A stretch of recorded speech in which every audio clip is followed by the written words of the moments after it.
किसी भी पुरुष के लिए अप्सरा साधना करना कहीं दोष युक्त है ही नहीं। वशिष्ठ ने स्वयं कहा है, पूर्णम वदे स्वर्ण वदेव तुल्यम अप्सरो वताम सरितम सदिम वदेव। स्वर्ण देह अप्सरा को सिद्ध करना जीवन की श्रेष्ठता है।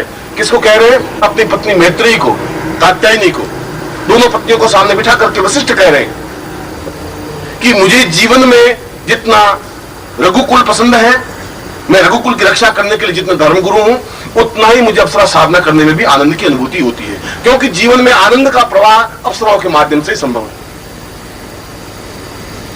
और विश्वामित्र ने तो मेनका को प्रत्यक्ष किया, अपने आश्रम में बुलाया, नृत्य करवाया। कणाद ने जब अणु की रचना की, अणु का ज्ञान प्राप्त किया, तो उस अणु के ज्ञान को जो हम आज बन रहे हैं, उसमें अणु की पूरी थ्योरी उस कणाद ने जो विकसित की, अप्सरा के माध्यम से प्राप्त हुई। और वे स्वयं इस बात को कहते हैं, नन्यो वताम पूर्व मदेव तुल्यम स्वर्णो वताम सहितम सदैव। मैं स्वर्णवती अप्सरा, मैं तुम्हारा धन्यवाद अर्पित करता हूं कि तुम्हारे माध्यम से मुझे अणु की रचना का ज्ञान प्राप्त हुआ। इसका मतलब है कि ये सब विश्वामित्र और वशिष्ठ और अत्रि और कणाद सब मूर्ख थे, ये सब गंदे थे, घटिया थे, असभ्य थे, अश्लील थे। श्लीलता और अश्लीलता की कोई परिभाषा नहीं होती। मैं अपनी आंख से बिल्कुल दो स्त्रियां आमने सामने खड़ी, एक मेरी बेटी खड़ी है, एक मेरी प्रेमिका खड़ी या मेरी पत्नी खड़ी, मैं पत्नी को एक दूसरी नजर से देखूंगा, अपनी बेटी को दूसरी नजर से देखूंगा। हालांकि दोनों की दो आंखें, एक नाक है, वैसे ही बाल है, वैसे ही शरीर है, वैसे ही हाथ पांव, मगर उसको देखने का ढंग अलग होगा, उसको देखने का ढंग मेरा अलग होगा, उसके बारे में चिंतन मेरा अलग होगा, उसके बारे में चिंतन मेरा अलग होगा। इसलिए श्लीलता और अश्लीलता, गंदगी और अच्छाई तो मेरे हृदय में है, चिंतन में, विचार में तुम्हारे। अगर वहां कुछ गड़बड़ नहीं है तो फिर कहीं किसी प्रकार की न्यूनता जिंदगी में है ही नहीं। और यदि कोई दूसरा आलोचना करता है तो यह आलोचना उसकी नहीं है, यह आलोचना तुम्हारे खुद के शरीर के अंदर की भावनाओं की है। और इसीलिए तुम्हारे जीवन को और प्रत्येक रूप में संवारने और सजाने का मेरा जिम्मेवारी है, मेरा उत्तरदायित्व है।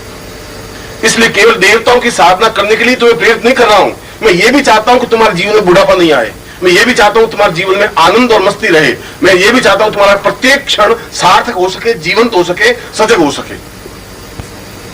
और ये सजगता, ये जीवन की चिंतनता, ये पूर्णता देवताओं की साधना के साथ साथ ये आवश्यक है कि अप्सरा साधना के माध्यम से ही हम अपने वृद्धावस्था को यौवन अवस्था में परिवर्तित कर सकते हैं।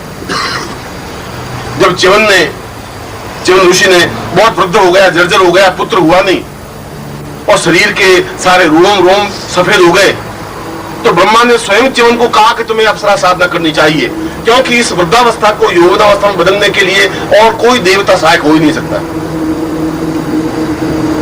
और च्यवन ने स्वर्ण देह अप्सरा साधना की और करके और पूर्ण यौवनमान प्राप्त किया, जिसको तुम च्यवनप्राश, जिन्होंने आगे जाके वेद की कई ग्रंथ रचना की। ये तो तुम्हारे और मेरे एक बीच में एक एग्रीमेंट है, तुम्हारे मेरे बीच में एक संबंध है, और वह संबंध भावनाओं का है, हृदय का है, चिंतन का है, विचार का है। क्योंकि तुम मेरे शिष्य हो और मैं तुम्हारा गुरु हूं, तो मैं तुम्हारी प्रत्येक क्षण को जीवंतता दे सकूं, प्रत्येक क्षण को आनंद, तृप्ति दे सकूं, पूर्णता दे सकूं। और यह पूर्णता और तृप्ति केवल देवताओं की साधना से सब कुछ नहीं मिल सकता।